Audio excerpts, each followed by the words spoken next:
Aadhaar card మన దేశంలో ఏ పని జరగాలన్నా ఇది తప్పకుండాల్సిందే. పౌర సేవలు మొదలు అత్యవసర సేవల వరకు ఆధార్ తప్పనిసరి చేసింది కేంద్ర సర్కార్. అలాంటి ఆధార్ కార్డును లక్ష్యంగా చేసుకుని ఓ ముఠా నయా మోసానికి తెరలేపింది. యజమానులకు తెలియకుండానే కోట్ల విలువ చేసే భూమిని కాజేస్తోంది. తిరుపతి జిల్లాలో వెలుగు చూసిన ఈ ఘరానా మోసంపై కంప్లీట్ స్టోరీ ఇప్పుడు చూద్దాం.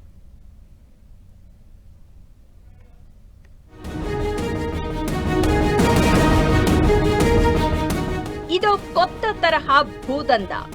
ఆధార్ కార్డుల మాయాజాలంతో భూములు కొట్టేస్తారు. మొదట ఆధార్ నెంబర్, తర్వాత పేరు, తండ్రి పేరు, వేలి ముద్రలు మారుస్తారు. ఇలా అసలు యజమానికి తెలియకుండానే భూమి కాజేస్తారు. సబ్ రిజిస్టర్ కార్యాలయాల్లోని లొసుగులను ఆసరాగా చేసుకుని ఈ దందా సాగిస్తోంది ముఠా. ఈ తరహా ఘటనలు తిరుపతి జిల్లాలోని భూ యజమానుల గుండెల్లో గుబులు రేపుతున్నాయి. ఆస్తుల రిజిస్ట్రేషన్ ప్రక్రియలో ఆధార్ అత్యంత కీలకం. సేల్ డీడ్ మొత్తం సిద్ధం చేసి సబ్ రిజిస్ట్రార్ ఆఫీస్ కి వెళ్ళాక విక్రేత వేలిముద్ర తీసుకుంటారు. వెంటనే ఆ వ్యక్తి ఆధార్ వివరాలు రిజిస్ట్రేషన్ శాఖతో సీడైన డాటాబేస్ లో కనిపిస్తాయి.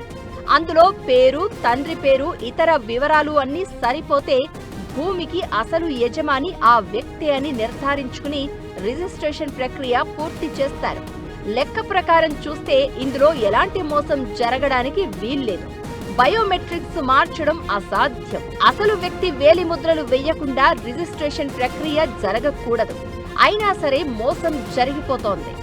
2000 సంవత్సరం ముందు వరకు ఆస్తి పత్రాల్లో ఫోటోలు లేవు. అటు తర్వాతే దీనిని ప్రవేశపెట్టారు. 2000 ఏడాది కంటే ముందు జరిగిన భూ లావాదేవీల పత్రాలే కేటుగాళ్ల టార్గెట్. తొలుత వాటిని సంపాదిస్తారు. ఆ తర్వాత ఆ పత్రాల్లో ఉన్న భూ యజమాని వివరాలతో ఆధార్ కార్డు సిద్ధం చేస్తారు. ఆధార్ కార్డు సిద్ధం చేసుకున్న తర్వాత ఆ కార్డుతో సబ్ రిజిస్ట్రార్ కార్యాలయానికి వెళ్లి తామే భూ యజమానిగా లావాదేవీలు కొనసాగిస్తారు. ఆ భూమిని మరొకరి పేరిట విక్రయిస్తారు. అసలు భూ యజమానికి తెలియకుండానే ఇదంతా జరిగిపోతోంది. ఆస్తుల రిజిస్ట్రేషన్ సమయంలో ఒరిజినల్ డాక్యుమెంట్తో పనిలేదు. కొందరు సబ్ రిజిస్టర్లు ఒరిజినల్ పత్రాలు కావాలంటారు. మరికొందరు అడగరు. ఒరిజినల్ డాక్యుమెంట్ అసలు యజమాని దగ్గర ఉన్నా ఇక్కడ ఆస్తి మరొకరి చేతిలోకి వెళ్లిపోతోంది.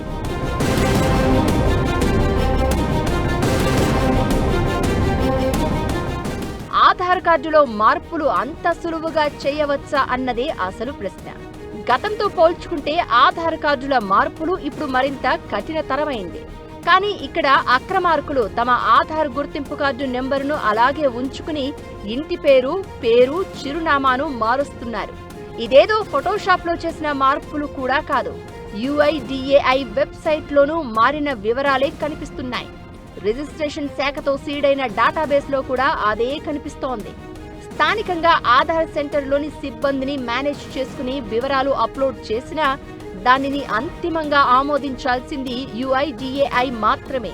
అయినా ఇప్పటి వరకు ఎలా జరిగిందన్నది అంతు చిక్కని అంశంగా మారింది. తిరుపతిలోని తిరుచానూరు పోలీస్ స్టేషన్ పరిధిలో అరుణమ్మ అనే మహిళ భూమి విషయంలో ఇలానే మోసం జరిగింది. ఆమెకు తెలియకుండానే ఆమె ఆస్తులు మరికొందరు బదిలీ చేసుకున్నారు. విషయం తెలిసి ఆమె తిరుచానూరు పోలీసులను ఆశ్రయించడంతో నిందితులను అరెస్ట్ చేశారు. మంగళంలోని ఒక ప్లాట్కి సంబంధించి చిచ్చిల అరుణమ్మ అనే ఆమె జూన్ నెలలో వచ్చి ఒక కంప్లైంట్ ఇవ్వడం జరిగింది. ఆమె పేరు మీద ఉన్నటువంటి ల్యాండ్ని ఒక ఫేక్ ఆధార్ కార్డు తయారు చేసి వేరే వాళ్ళు రిజిస్టర్ చేసుకున్నట్లు తెలిసి వచ్చి కంప్లైంట్ ఇచ్చింది. దాని మీద విచారణ చేయగా ఒక 6 ముద్దాయిల్ని అరెస్ట్ చేసి రిమాండ్ పంపడం జరిగింది. దీంట్లో ఫర్దర్ ఇన్వెస్టిగేషన్ ఎవరు మార్చారు, ఎలా మార్చారు అనే ఇన్ఫర్మేషన్ ఇంకా విచారణలో ఉంది. అది ఈ వ్యవహారమంతా సబ్ రిజిస్ట్రార్లకు తెలియకుండానే జరుగుతోందా అన్న అనుమానాలు కూడా వ్యక్తమవుతున్నాయి. అయితే అధికారుల వాదన మరోలా ఉంది. భూ లావాదేవీల్లో ఇప్పుడు ఒక్క ఆధార్ మాత్రమే ప్రామాణికంగా మారిపోయిందని, బయోమెట్రిక్స్ వేసిన తర్వాత అది నిర్ధారించగానే నిబంధనల ప్రకారం రిజిస్ట్రేషన్లు చేస్తున్నామని, ఇందులో తమ పాత్ర ఏదీ లేదని అంటున్నారు. ఆధార్లో తమ వివరాలు మార్చుకోవడం అంత సులువా? ఎవరికి వారు పేర్లు మార్చుకొని ఇతరుల భూమి దొబ్బేయడం చాలా ఈజీనా? ఆధార్లో ఫోటో చెక్ చేయరా? రిజిస్ట్రేషన్ సమయంలో ఒరిజినల్ డాక్యుమెంట్లు చూడరా? ఆ మాటకొస్తే సబ్ రిజిస్ట్రార్లకు తెలియకుండానే ఇంత పెద్ద కుంభకోణం జరుగుతుందా? నిజానికి ఇది తిరుపతిలో మాత్రమే జరుగుతోందా లేక రాష్ట్రంలో అనేక ప్రాంతాలకు విస్తరించిందా? వెంటనే అధికార యంత్రాంగం మేలుకొని ఈ కేటుగాళ్ల ఆట కట్టించకపోతే ఈ కుంభకోణం మరిన్ని ప్రాంతాలకు విస్తరించే అవకాశం చాలా స్పష్టంగా కనిపిస్తోంది. కెమెరా పర్సన్ హేమంత్తో మురళీ, 10 టీవీ, తిరుపతి.